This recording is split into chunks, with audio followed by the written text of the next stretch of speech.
This is my dad. He's going to talk about his grandpa, which is my great grandpa. What do you remember about him?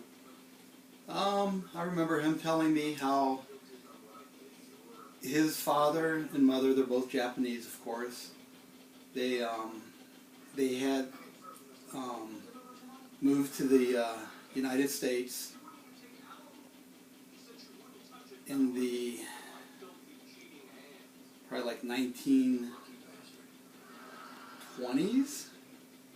I'm gonna have to say, or in that area.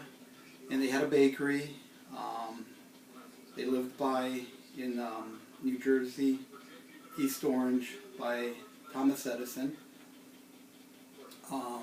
Grandpa got a degree in engineering, civil engineering, and then after he got his degree and everything, the Depression hit.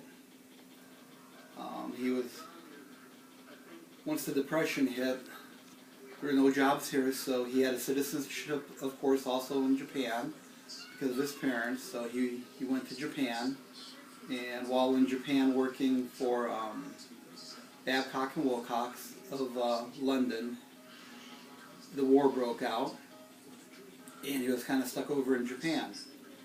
So he made sure that the company he was working for was an Allied company because he knew they wouldn't bomb him. And then he worked there, and then he also got married. He had grandma, my mom, and then an aunt. I have an aunt, mom's sister, older sister, and then grandma. And then when the war broke out, he moved them into the hills while he worked in the city. And then he would come see him maybe once a month, and the only means of transportation was walking. He'd have to walk to visit him and everything. After the war, they were over there when the atomic bombs dropped. He said you could feel the ground shaking and everything. And then after the war, he sold his house that he had there, and he sold his telephone. The proceeds from the use of the telephone paid for, they took a ship from, he went to work for the U.S. government. Then he took a ship from Japan over to Seattle, and then by selling his telephone that he had in Japan, that gave him funds to go from Seattle to New York City.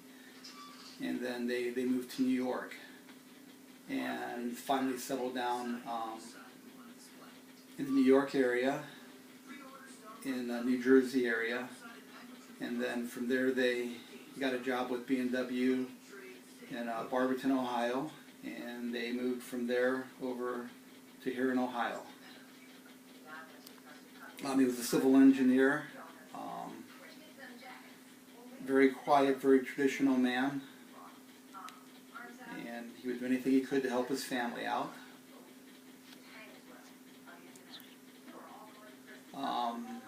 Then in his older years and stuff, we